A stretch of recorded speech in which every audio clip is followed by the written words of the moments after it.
41 को पढ़ने की और फिर समझने की कोशिश करते हैं। तो इसका नाम है जी इस्लामिक री इंश्योरेंस। ठीक है। तो इसके अंदर जो हमने केस स्टडी पढ़ी तो तकरीबन तकरीबन हमने 50% स्टैंडर्ड तो पढ़ लिया। ये स्टैंडर्ड छोटा है, 16 के करीब जैसे इसके अंदर स्लाइड्स हैं, इंशाल्लाह हम इसको क्विकली कवर कर रहे होंगे। तो स्कोप ऑफ द स्टैंडर्ड क्या है कि इसके अंदर जो है इस्लामिक री इंश्योरेंस को क्या किया जा गया है, डिस्कस किया गया है इस्लामिक री इंश्योरेंस को। तो इस चूंकि इस्लामिक इंश्योरेंस को हम स्टैंडर्ड नंबर 26 के अंदर डिस्कस कर रहे हैं। पार्टिसिपेशन विद ट्रेडिशनल इंश्योरेंस और री इंश्योरेंस कंपनीज। तो ट्रेडिशनल इंश्योरेंस को कन्वेंशनल इंश्योरेंस कहा जाता है कि वो कहता है कि उसके साथ जो री तकाफल वाले मामलात हैं वो किए जा सकते हैं या नहीं।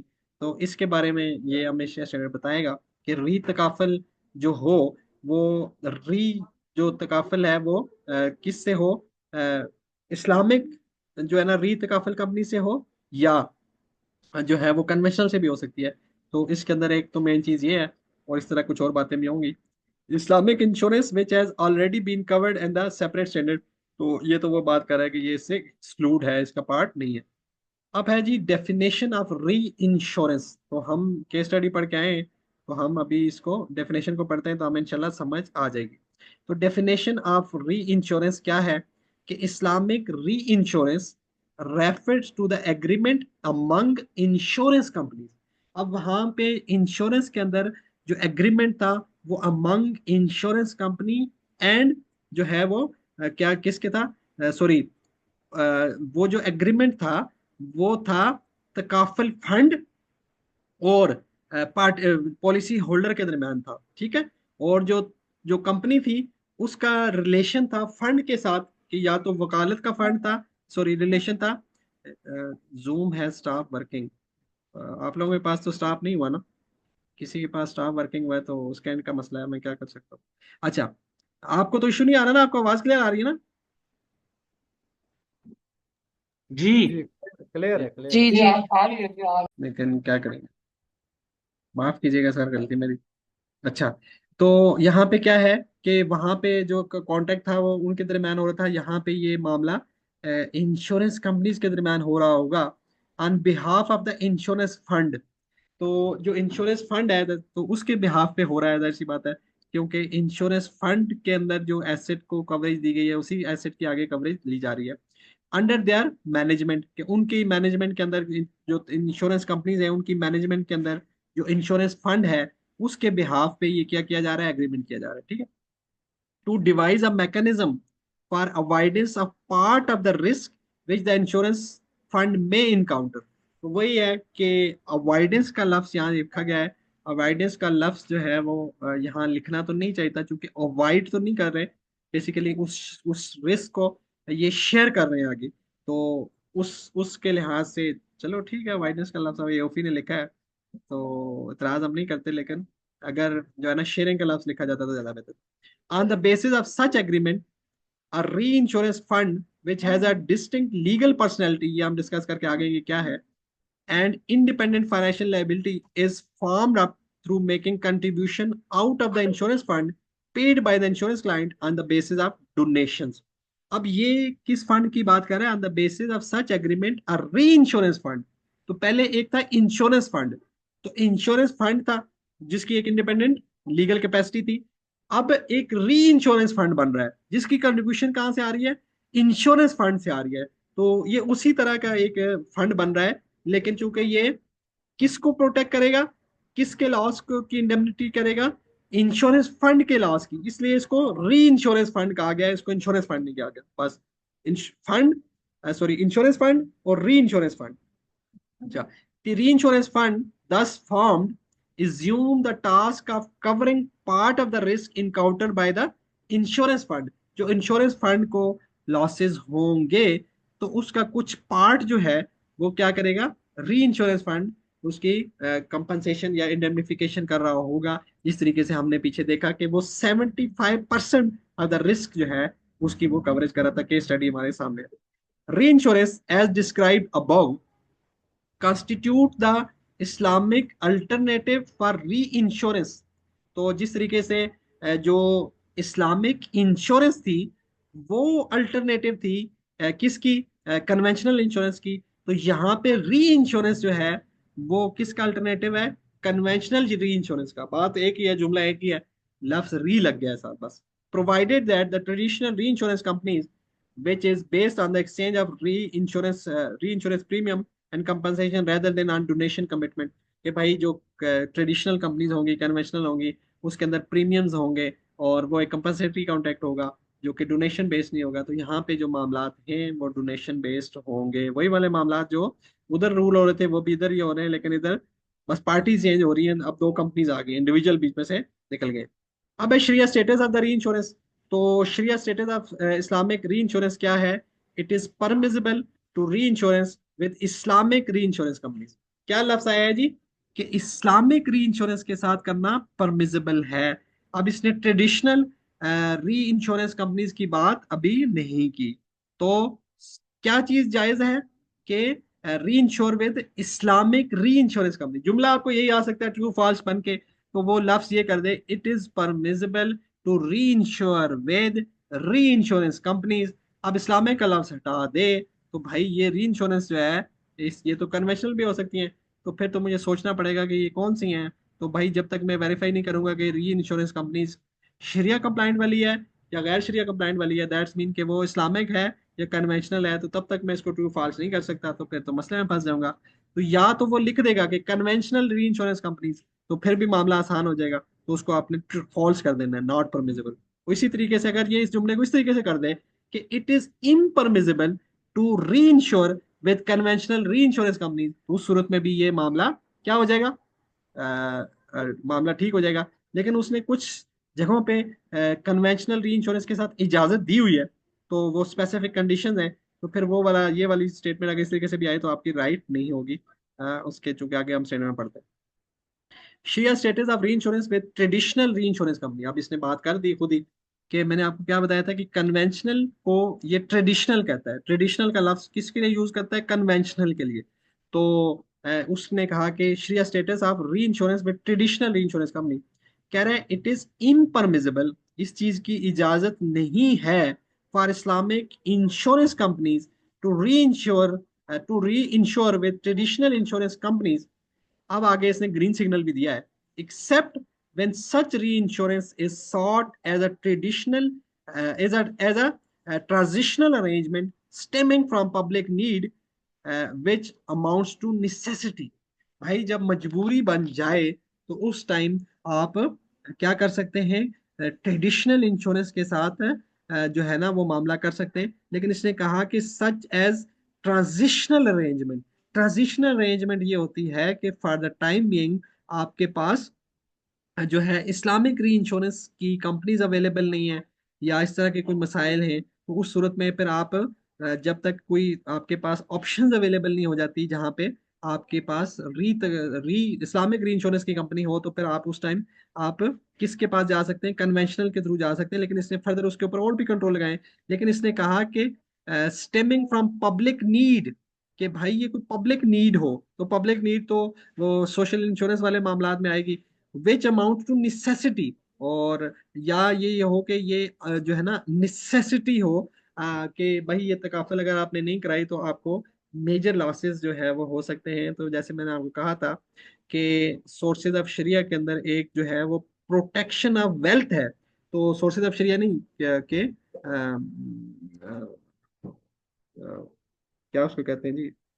मकासद मुकासद अल शरिया। शरिया, मुकासद अल शरिया। तो उसके अंदर एक चीज ये है कि प्रोटेक्शन ऑफ वेल्थ है। तो एक तरफ ये है कि आपको मेजर लॉसेस होने का वो है, और फिर आपके पास परमिजिबल वे नहीं है कि आप उसको प्रोटेक्ट कर सके। तो बाहे से मजबूरी जो है वो आप तकाफिल कंपनी के पास जा सकते हैं, लेकिन सॉरी इंश्योरेंस कंपनी के पास जा सकते हैं। लेकिन अगर आपके पास इस्लामिक री इंश्योरेंस अवेलेबल है तो उस सूरत में आप किसी भी सूरत फिर री इंश्योरेंस कंपनी के पास नहीं जा सकते, क्योंकि फिर आपकी नेसेसिटी कौन सी है भाई? कौन सा है नेसेसिटी के वो आपका रिश्तेदार है तब आप उधर जाएंगे? तो जब आपके पास अवेलेबल है तो आप उधर जाएं। बहुत ज्यादा मजबूरी है, आपके पास ऑप्शन नहीं है, तो फिर उस सूरत में जाएं। लेकिन इसके अंदर और भी कंट्रोल्स हैं, तो उन कंट्रोल्स को भी हम वन बाय वन देख रहे होंगे। की मेथड ऑफ री इंश्योरेंस। तो की मेथड ऑफ री इंश्योरेंस है कि जो वहां पे मैंने आपको बता रहा था ना कि वो सिलेक्टिव इंश्योरेंस और उसकी जो टाइप्स वहां पे बता रहा था, वो ये बता रहा है with regard to scope of the commitment of the insurer reinsurance can take place through one of the following two forms, कि दो बड़ी फॉर्म इसने बताई है, फिर इसकी सब फॉर्म भी बताएगा। सबसे पहले वो कहता है सिलेक्टिव इंश्योरेंस। सिलेक्टिव इंश्योरेंस के अंदर हर केस इंडिविजुअली प्रेजेंट किया जाता है री तकाफुल कंपनी को। जो हमने अभी एग्जांपल पढ़ी कि एक फैक्ट्री की तकाफुल करानी है, उसका उसने देखा मेरी रिटेंशन लिमिट कितनी है, उस केस को उसने प्रेजेंट किया री तकाफुल कंपनी को, उसको ने उसको एक्सेप्ट कर लिया। तो जब केस बाय केस डिसीजन हो रहा हो तो ये है सिलेक्टिव इंश्योरेंस, कि in this case the reinsurance company present the individual risk, कि हर केस इंडिविजुअली रिप्रेजेंट किया जाएगा किसको, तकाफुल कंपनी को, विच constitute the subject matter of the reinsurance to the insurer along with the summary of all information related to it, so that the insurer can study the information. अब insurer कौन है यहाँ पे, री तकाफुल company, and decide whether to accept the risk or not. Individually cases one by one जैसे जैसे आएंगे, जो आपकी रिटेंशन लिमिट से ज्यादा है, जो आपकी जिसको कहते हैं कि एपिटाइट से ज्यादा है, वो आप इसको रेफर कर रहे होंगे, लेकिन वो वन बाय वन केसेस होंगे और उसकी हर इंफॉर्मेशन आप उसको पास ऑन कर रहे होंगे और उसको बता रहे होंगे इसका इतना रिस्क हम रिटेन कर रहे हैं, इतना आपकी तरफ हम ट्रांसफर करना चाह रहे हैं। तो ये वन बाय वन होगा। The reinsurance company becomes committed to what it accept। भाई जितना उसने एक्सेप्ट किया है ना, जितना रिस्क, जैसे वहां पे 75% किया था, तो वो उसी के लिए जो है वो क्या है, उसकी जो लाइबल होगी या कमिटेड होगी कि वो उतना ही उसको कवरेज देने के लिए उसकी कमिटमेंट होगी। दूसरी है कि कंप्रिहेंसिव री इंश्योरेंस। कंप्रिहेंसिव री इंश्योरेंस को री इंश्योरेंस एग्रीमेंट भी कहा जाता है, और जो बुक मैंने आपको बताई वहां ट्रीटी का लफ्ज है, ट्रीटी। तो ट्रीटी री इंश्योरेंस, तो ये री इंश्योरेंस एग्रीमेंट है। In this case the reinsurance company assumes the commitment to accept all the risk which fall within the scope of the agreement signed by the insurance company। भाई एक overall scope जो है वो रख दिया जाता है, तो उससे कि उसके अंदर ये फर्ज किया साइन कर दिया गया है कि भाई जो तकाफुल कंपनी है वो ये कहे कि भाई जो मेरे पास जो भी केस आएगा, तो अगर वो से के 25 मिलियन तक है तो उसको तो मैं रिटेन करूंगा, और उसके बाद उससे ऊपर का जो केस कवरेज का आएगा तो उसकी 25 मिलियन की कवरेज तो मैं दूंगा, ऊपर वाला मामला मैं आपकी तरफ ट्रांसफर करूंगा। तो ये एक एग्रीमेंट हो गया है। ठीक है, तो फिर ये इसको क्या कहेंगे, कंप्रिहेंसिव इंश्योरेंस होगी। अब इसके बाद ये केसेस उसके पास जाएंगे, तो अब उसका पहले से एग्रीमेंट होगा कि ये केसेस आपके हमारे पास आएंगे, हम इसको एक्सेप्ट कर रहे होंगे। तो ये जो है इसमें one by one case present इस तरीके से नहीं होगा। खैर इसकी फर्दर डिटेल आप उस बुक में पढ़िएगा, एशिया स्टैंडर्ड के अंदर इसकी इतनी ज्यादा डेप्थ नहीं है। अच्छा, की फॉर्म ऑफ री इंश्योरेंस रिक्वेस्ट, तो ये ऊपर वाला कौन सा था जी, 4। अच्छा, की फॉर्म ऑफ री इंश्योरेंस रिक्वेस्ट जो है वो क्या है, कि रिस्क शेयरिंग री इंश्योरेंस। असल में ना ये एक लिहाज से वही टाइप्स है। अब पता नहीं उसने ना श्रेया स्टैंडर्ड ने इसको क्यों यहाँ पे डिफरेंट किया, आप उस बुक में भी देखेंगे तो ये वो टाइप्स ही है, कि रिस्क शेयरिंग री इंश्योरेंस है, रिस्क शेयरिंग। तो रिस्क शेयरिंग क्या है, कि the insurance company in this case री इंश्योरेंस री सीक री insurance for a for a percentage of the insurance policy it issues, 50% or 25%, whether such coverage is within or excess of its own insurance policy। के risk sharing insurance ये होता है कि भाई कोई भी जो इंश्योरेंस मेरे पास आएगी, कोई भी पॉलिसी मेरे पास आएगी, तो उसका जो है वो से कि 50% जो है ना वो कवरेज, रिटेंशन लिमिट की अब बात नहीं है कि 50% की कवरेज मैं दे रहूंगा, बाकी 50 की आप देना। तो या ये कि 25 की मैं दे रहा हूँ, 75 की आप देना, ये कोई भी परसेंटेज है, ये एग्जांपल के लिए दो लिखी गई है, ये जरूरी नहीं है। तो ये एक इस तरह का है कि यहाँ पे रिस्क शेयरिंग है, कि भाई जो रिस्क होगा उसको हम किस परसेंटेज से शेयर कर रहे होंगे। जैसे प्रॉफिट एंड लॉस शेयरिंग जो है ना वो मुशारका के अंदर एग्रीमेंट हो रहा होता है, तो वो प्रॉफिट शेयरिंग पहले से एग्री तय करते, बस इसको वही समझे कि यहाँ पे एक जो है रिस्क शेयरिंग की परसेंटेज तय हो जाती है, कि जो भी हमारे पास केस आएगा उसको इस रेशो से हम उसका जो रिस्क है वो शेयर कर रहे होंगे। तो फिर जिस रेशो से वो रिस्क शेयर कर रहे होते हैं, इसी इसी रेशो से वो जो उसके कंट्रीब्यूशन आ रही है उसको भी वो शेयर करेंगे। दूसरा है एक्सेस रिस्क इंश्योरेंस, के बियॉन्ड रिस्क टॉलरेंस। अब ये जो केस स्टडी वाली बात थी वो कहीं ना कहीं थी कि भाई वो 25 मिलियन जो है वो तो मेरी उसमें एपिटाइट में है, तो उससे ऊपर जो था वो मेरा बियॉन्ड रिस्क टॉलरेंस था, कि भाई उससे ज्यादा का रिस्क जो है वो मैं बियर नहीं कर सकता। This insurance company keeps all the insurance policy which it can easily tolerate their risk and seek reinsurance for those which involve risk that cannot tolerate। कि भाई जो है वो all insurance policy which can easily tolerate, कि भाई 25 million तक की जो पॉलिसीज हैं उसको तो मैं उस कवरेज कर सकती हूँ, उतना रिस्क तो मैं टॉलरेट कर सकती हूँ। तो मैं ऑन बोर्ड ले सकती हूँ, उससे ज्यादा करनी तो इसलिए। फिर है लॉस इंश्योरेंस। तो लॉस इंश्योरेंस के अंदर क्या है? Loss reinsurance, sorry. According to this type of reinsurance, the reinsurance company assume the responsibility of bearing the losses beyond the specific limit agreed upon। ठीक है, beyond limit से losses को जो है ना, वो coverage की बात यहाँ पे नहीं है। लॉसेस, कवरेज कुछ और चीज होती है। अब बाज दफा कवरेज से लॉस डिफरेंट भी आ सकता है, क्योंकि कवरेज तो 75 की ली, 75 मिलियन की कवरेज ली रीत कपल से, लेकिन हो सकता है कि लॉस कितना आया हो, 20 मिलियन का आया हो। तो ये यहाँ पे लॉस की री इंश्योरेंस है। तो दिस फॉर्म ऑफ री insurance is widely use in insurance which involve big amounts. This insurance company bears the, for instance, the first $20,000 of the compensation from the accident, while the reinsurance company bear the rest। तो इसमें इसकी example ये दी कि भाई जो भी कोई जो मेरे पास आएगा, जो लॉस है, लॉस ये क्लेम का जो केस है, तो उसके अंदर क्या होगा कि आप जो है से कि 50,000 का आया है, तो 50,000 के अंदर से लॉस के अंदर से मैं 50% बियर कर रहा हूँ, मैं 20% कर रहा हूँ, या अमाउंट के अंदर जो है वो बाज दफा वो होगा कि यार इतने तक का जो लॉस आएगा, इतनी अमाउंट तक का, वो मेरे पास कवरेज तो बड़ी बड़ी है, लेकिन इतनी अमाउंट तक का लॉस मैं बियर कर रहा हूँ, इससे ऊपर वाला लॉस। तो ये इस तरीके से अब यहाँ पे जो आपकी एग्रीमेंट है शेयरिंग का, वो लॉस के ऊपर है, वो कवरेज अमाउंट के ऊपर नहीं है, बस ये डिफरेंस है, बाकी तकरीबन सेम ही है। फिर है कंट्रोल ऑन री insurance with traditional insurance company. तो ये जिसकी मैं बात आपको कर रहा था कि कुछ कंट्रोल्स बताए गए हैं शरिया ने, कि भाई री इंश्योरेंस अगर जब आप कराएंगे तो उसके ऊपर कुछ कंट्रोल्स हैं, कि जब आप ट्रेडिशनल इंश्योरेंस कंपनी के साथ जो इन केस ऑफ नेसेसिटी जब आपको वहां जाना होगा, तो उसके जो कंट्रोल है वो क्या है, कि री insurance with traditional reinsurance company, Islamic reinsurance company should observe the following controls. भाई फॉलोइंग कंट्रोल्स हैं, शरिया ने कुछ बातें क्लियर कट बताई हैं, इन पे अमल करना। Islamic insurance company should reinsure first with the Islamic insurance company to the largest possible extent. भाई वही बात जो मैंने की थी, कि अगर आपके पास शरिया कंप्लाइंट ऑप्शंस अवेलेबल हैं, तो फिर पहली ऑप्शन आप क्या अवेल करेंगे, इसमें जो शरिया कंप्लाइंट ऑप्शन है वो अवेल करेंगे। यानी आप सबसे पहले किसके पास जाएंगे? इस्लामिक री इंश्योरेंस कंपनीज के पास जाएंगे, to the largest possible extent, कि जहां तक ये पॉसिबल है कि आप उससे कवरेज ले सकें, तो वो लें। किससे लेंगे भाई? सबसे पहले क्या ढूंढेंगे? इस्लामिक री इंश्योरेंस कंपनीज को ढूंढेंगे। अच्छा, फिर Islamic insurance companies Islamic insurance companies should not keep any cash reserves for ongoing risks that belong to the traditional reinsurance companies and on which the interest has to be paid। अब ये जो insurance companies होती है ना, इसके हाँ इसमें भी इस तरीके से होता है कि एक कंपनी पे दूसरे का किसी कवरेज होती है, उसको कुछ जो है वो रिजर्व्स रखने पड़ते हैं, जैसे बैंकिंग के अंदर स्टेट बैंक के पास रखने पड़ते हैं, और इस्लामिक बैंकिंग के लिहाज से आपको पता है कि वो जो रिजर्व्स होंगे, वो उसके लिए क्या रूल्स हैं वो हमने पढ़े हैं, कि वो रिजर्व स्टेट बैंक के पास या तो करंट अकाउंट के अंदर हो, या फिर उसके अंदर जो जो कुछ इंस्ट्रूमेंट्स अब अलाउड किए गए हैं, जैसे अब सुकूक है, तो टीयर 1 कैपिटल, टीयर 2 कैपिटल, और इस तरह के, फिर वो वहाँ पे जो रिजर्व्स की रिक्वायरमेंट को बात पूरा कर रहे होते हैं।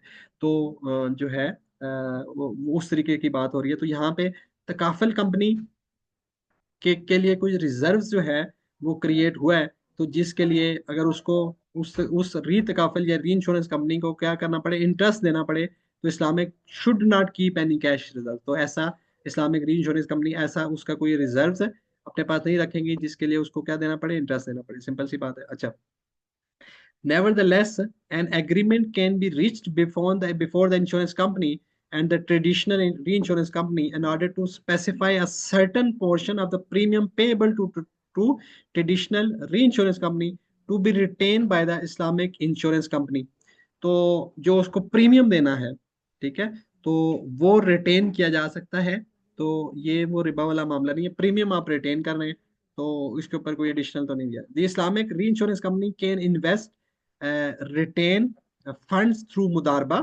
अब ये जो जिस तरीके से स्टेट बैंक के पास थे कि भाई वो आप देखें कि इन्वेस्टमेंट अकाउंट के थ्रू आपकी वो हो सकती है, तो वो करें। यहाँ भी वही बात है कि इस्लामिक इंश्योरेंस कंपनी ने वो जो रिटेन किया है उसकी कंट्रीब्यूशन, उसको मुदारबा के ऊपर करे, या एजेंसी की बेस पे वो इन्वेस्ट कर सकती है। Where the Islamic insurance company assume the role of मुदारिब and the traditional company assume the role of रब्बुल माल। क्योंकि ट्रेडिशनल कंपनी के वो फंड है, तो वो रब्बुल माल है, तो इस सूरत में फिर उसको इंटरेस्ट पे नहीं हो रहा होगा, फिर उसके ऊपर क्या हो रहा होगा, उसको प्रॉफिट पे रहा होगा। When profit is distributed as per the अच्छा, when profit is distributed as per the ratios agreed upon. The share of traditional reinsurance company is to be added to its account with the Islamic insurance company, तो उसका जो account है, जो fund है, उसी account में उसका profit credit हो जाएगा. Whereas the share of the profit earn by the Islamic insurance company for performing the investment as an independent personality is to be added to the account of participant. तो अब दूसरी सूरत में जो investment company है, sorry sorry, जो reinsurance company है, वो कह रहे हैं कि वो उस फंड के ऊपर जो उसके थ्रू जो प्रॉफिट आएगा, वो कह रहा है कि वो किसको है, to the account of participants होगा. क्यों? कि ये पैसा असल में निकल के कहाँ से आया था? ये तो तकाफल फंड से निकल के आया था. तो इसका जो रब्बल माल है असल में वो कौन है? जो सॉरी, रब्बल माल तो इसका वो दूसरा तकाफल कंपनी है ना. तो कह रहा है कि इसको मैं दोबारा देखता हूँ. Whereas the share of the profit earn by Islamic insurance company for performing the investment as an independent personality is to be added to the account of the participants. तो इसी की तो समझ नहीं आई ये ऐसे क्यों लिखा हुआ है. इसको हम रहने देते हैं, इसको मैं दोबारा देखूंगा कि ये क्या है. ये अगर फंड जो है वो किसके हैं? री तकाफल कंपनी के हैं फंड. ठीक है, री तकाफल फंड कंपनी के जो फंड हैं, और इस तकाफल कंपनी ने उसको क्या किया है, होल्ड किए हैं. तो असल में तो ये फंड, ऐसी ही बात है कि ये फंड डिडक्ट कहाँ से हुए हैं? ये फंड डिडक्ट हुए हैं तकाफल फंड से. तकाफल फंड से जब डिडक्ट हुए हैं, तो ये कंपनी तो एज अ मुदारिब काम कर रही है ना. तो असल जो है वो फंड तकाफल कंपनी से है, तो सॉरी तकाफल फंड से है. इसलिए जो है ना, इसका जो प्रॉफिट है वो उसी उसी तकाफल का जो फंड है, जो जिसको पार्टिसिपेंट का फंड कहा गया है, उसमें है. लेकिन इसको मैं एक दफा दोबारा देखूंगा, इसकी ट्रांसलेशन भी देखूंगा. हो सकता है कि इसके अंदर में कोई ट्रांसलेशन का एरर होगा, लेकिन इसको हम दोबारा देख लेंगे, इसकी टेंशन नहीं लेनी. ये मैं आपको मैसेज के अंदर या दोबारा क्लास के अंदर हम इसको क्लियर कर रहे होंगे. इसके अंदर कुछ छोटा सा ट्रांसलेशन का एरर मुझे लग रहा है. मैं जब इनिशियली पढ़ा तो शायद मुझसे ओवरलुक हुआ, मैंने इसको क्लियर कर लेना चाहिए था. बहरहाल परेशानी वाली बात नहीं है. अच्छा, the period part of reinsurance agreement sought by Islamic insurance companies from the traditional reinsurance company should be commensurate to the actual need. तो ये वो कंट्रोल है कि भाई, अगर आपकी एक्चुअल नीड है 6 महीने की, तो फिर आपका जो री इंश्योरेंस है वो ट्रेडिशनल कंपनी से, वो फिर वो जो पीरियड है वो 6 महीने का ही होना चाहिए. ये नहीं कि आप उसके थ्रू कोई फर्दर बेनिफिट लेना चाह रहे हैं और उसको 1 साल पे एक्सटेंड कर रहे हैं. अब ये किस तरीके से है कि बाज दफा जो है ना वो, अब इस्लामिक बैंक्स की आप बात करें तो बाज दफा कोई आपको पोर्टफोलियो या इस तरह से कोई करना पड़ता है, तो नीड बेसिस पे है चूंकि. तो जो बाज दफा तकाफल के लिए कोई टेन्योर होता है कि इतने अरसे तक जो है ना मेरी नीड है, तो उस स्पेसिफिक टेन्योर के अंदर ही रहें, ताकि चूंकि आप ट्रेडिशनल इंश्योरेंस के अंदर जा रहे हैं, इसलिए वो कह रहे हैं कि उस टेन्योर के अंदर ही रहें. दूसरी बात कि before signing agreements with traditional reinsurance companies, Islamic insurance company should seek the approval of their शरिया सुपरवाइजरी बोर्ड. भाई वो मुंह उठा के जो है ना, वो वैसे ही जाके ट्रेडिशनल तकाफल कंपनीज के साथ एग्रीमेंट ना कर लें, बल्कि उससे पहले अपने शरिया बोर्ड से गाइडलाइंस लें और उनसे अप्रूवल लें, और फिर शरिया बोर्ड जो जो गाइडलाइंस दे और जिन जिन मामलात के की कंडीशन लगा के वो आपको ये कांटेक्ट करने की इजाज़त दे, तो उनको उनका तो दैट्स मीन के इनके साथ करने के लिए आपको क्या है, शरिया बोर्ड से अप्रूवल ज़रूरी है. अच्छा, तो आपको पता है कि जो तकाफल कंपनी होती है उसके अंदर शिया बोर्ड का होना जरूरी है. अच्छा, the insurance Islamic insurance company should stick to the minimum size of reinsurance with traditional insurance company, and the Sharia board should undertake follow up and this connection. कि वही बात जो ऊपर टेन्योर वाली बात की थी, भाई अमाउंट भी जो है ना री इंश्योरेंस की जो कवरेज है वो उतनी ही ली जाए जो आपकी नीड है, जो नेसेसिटी है, उससे ज्यादा ना ली जाए. और ये भी शरिया बोर्ड जो है ना, उसके लिहाज से शरिया बोर्ड की अप्रूवल से ही होगा, और फिर शरिया बोर्ड इसका फॉलोअप भी करेगा इन दिस कनेक्शन, कि जो ये अमाउंट की जो कवरेज वहां से ली गई है, वो मिनिमम साइज ऑफ री इंश्योरेंस जो है वो होनी चाहिए, कि जो एक्चुअल नीड है आपकी वही वही कवर हो, कोई एक्सेस जो है ना वहां से ना लिया जा रहा. एक्सेस कवरेज जो है ना, जितनी जितनी नीड है बस उतनी ली जाए, क्योंकि आप नेसेसिटी की बेस पे ये कवरेज करा रहे हैं ना. अच्छा, shariah status of compensation and commission presented to Islamic insurance company by traditional reinsurance companies. तो ये बड़ी इंपॉर्टेंट क्लास है, इसके अंदर दो तीन चीजें बहुत ज्यादा इंपॉर्टेंट है. अच्छा, पहली चीज कि it is permissible for Islamic insurance companies to receive the amount of insurance coverage from traditional insurance company. भाई उनको इजाजत तो इसीलिए दी गई ना कि आप नीड बेसिस पे क्या कर लें, कवरेज तकाफल, सॉरी, ट्रेडिशनल से करा लें। अगर आपने तकाफल करा ली और आपको मना कर दिया जाए कि वहां से अब आपके साथ कोई जो इंश्योर्ड इवेंट है वो हो गया है, तो फिर आप क्या करेंगे? वहां से कंपनसेशन ना ले तो फिर तो इजाजत देने का मसला ही, फायदा ही गोलमोल हो गया भाई, क्यों दी थी इजाजत? तो ये कवरेज आप क्या कर सकते हैं, ले सकते हैं, लेकिन वही बात कि टेन्योर, अमाउंट, ये सारा जो है ना वो फिर मिनिमम साइड पे हो, जो मिनिमम आपकी नीड है या रिक्वायरमेंट। दूसरी बात, it is impermissible it is impermissible for an Islamic insurance company to receive reinsurance commission from traditional reinsurance company। बहुत ज्यादा इंपॉर्टेंट बात है कि भाई जो आपको पता है कि इंश्योरेंस के ऊपर ना, या तकाफल के ऊपर कंपनीज जो है वो कुछ क्या दे रही होती है? कमीशन दे रही होती है। किसको? कि जो बीच की पार्टी होती है। अब ये पार्टी जो है बेसिकली बीच की ही है, कि ये एसेट किसी पार्टी ए का है। अब पार्टी ए का एसेट है, तो इसने अपने पास लिया, उसकी एसेट की कुछ कवरेज इसने की और कुछ बकाया जो है ना इसने दूसरी कंपनी से की। तो जब ये उस दूसरी कंपनी को इसने बिजनेस दिया, तो वहां से कुछ कमीशंस मिल रहे होते हैं। ठीक है? तो वो कमीशन कह रहा है ये लेने की इजाजत नहीं है। अच्छा, ये कमीशंस होते क्या है बेसिकली? कि जो कंपनी है जो तकाफल का क्लाइंट लेके आ रही है, तो उसकी एफर्ट्स का ये कमीशन होता है। ठीक है? उसकी एफर्ट्स का, कि उसकी एफर्ट का ये उसको कमीशन मिल रहा होता है, इसको उजरत कह सकते हैं आप। लेकिन असल में कहानी ये है कि यहाँ पे तो उसकी एफर्ट जो है ना उसकी उसने लगानी ही नहीं है, ये नीड बेस है। ये बगैर जो है ना उसकी एफर्ट के उसकी झोली में मामला आया कि अब बायसे मजबूरी, निसेसिटी बेस पे उसको ये काम कराना लग रहा है। एक काम मेरे लिए निसेसिटी भी है, मैं ना करूं तो बड़े नुकसान में पड़ जाऊं। अब मैं वो निसेसिटी की बेस पे वो काम भी कर रहा हूँ और मैं उसकी कंपनसेशन भी लूं, एक तो ये जायज नहीं। दूसरा, कि अब आपको ये तो पता है कि ट्रेडिशनल इंश्योरेंस है ना, ये नॉर्मल हालात में जायज नहीं है। तो जब नॉर्मल हालात में जायज नहीं है, तो आप इसको जो है ना इसके थ्रू हेल्प भी नहीं कर सकते कि किसी और एसेट वोट को, क्या है? इसको किसी इस एसेट को क्या करें कि आप किसी का एसेट री तकाफल के थ्रू कवरेज कराएं। तो चूंकि बैकएंड पे एक्चुअली तो ये मामला इम्परमिसिबल है ना, आपको कोई स्पेसिफिक कंडीशन के अंदर इजाजत दी जा रही है। तो इसलिए जो है ना इसका ये दो तीन रीजंस हैं, इस वजह से ये कंपनसेशन, ये कमीशन जो है वो अलाउड नहीं है। अगर ये कमीशन होता किससे? तकाफल कंपनी से, तो भाई तो फिर आपको जो है वो मिल सकता था। जी तारी साहब, प्लीज होल्ड कीजिएगा, अपने आप को म्यूट रखिएगा, इंशाल्लाह हम आपको मौका देते हैं, बस थोड़ा सा टाइम दे दें। इंशाल्लाह लोगों ने सोना भी है, और हमारे एक ओमान वाले भाई जो है ना वो सुबह से उठे हुए हैं, और उन्होंने माशाल्लाह ड्यूटी भी की है और फिर और मामलात भी किए हैं। तो बस थोड़ा सा टाइम दें, इंशाल्लाह हम फिर उसके बाद डिस्कशन करेंगे। जो लोग रहेंगे वो बैठे रहेंगे, डिस्कशन करते रहेंगे, और जो नहीं है तो वो अपने मामलात इंशाल्लाह कर रहे होंगे, तो परेशान नहीं हो, आपको टाइम देंगे। अच्छा, दूसरे मामला क्या है कि nevertheless the Islamic insurance company has a right to seek premium discount from the traditional insurance reinsurance company. वो कह रहे हैं कि जो है ना ये जो उसने आपसे आपसे कमीशन आप उसका बनता है या वो आपको देना चाह रहा है, ये तो आपके लिए लेना जायज नहीं है। लेकिन आप क्या कर सकते हैं कि ये काम कर सकते हैं कि वो आपको प्रीमियम के अंदर डिस्काउंट दे दे। अब ये प्रीमियम के अंदर जो डिस्काउंट है, ये एक तो इसका तो मामला तो डिफरेंट है ना। तो ये प्रीमियम के अंदर डिस्काउंट को आप ले सकते हैं, क्योंकि ये एक लिहाज से कोई आपका बेनिफिट नहीं होगा। ये जाहिर सी बात है कि जो जो प्रीमियम्स हैं वो अल्टीमेटली आप किससे चार्ज कर रहे हैं? वो अल्टीमेटली क्लाइंट से ही चार्ज हो रहे हैं ना। तो उसके अंदर तो डिस्काउंट लिए जा सकते हैं, लेकिन कमीशन जो है वो आपके चूंकि बेनिफिट का है, तो आप उसमें नहीं उसको नहीं ले सकते।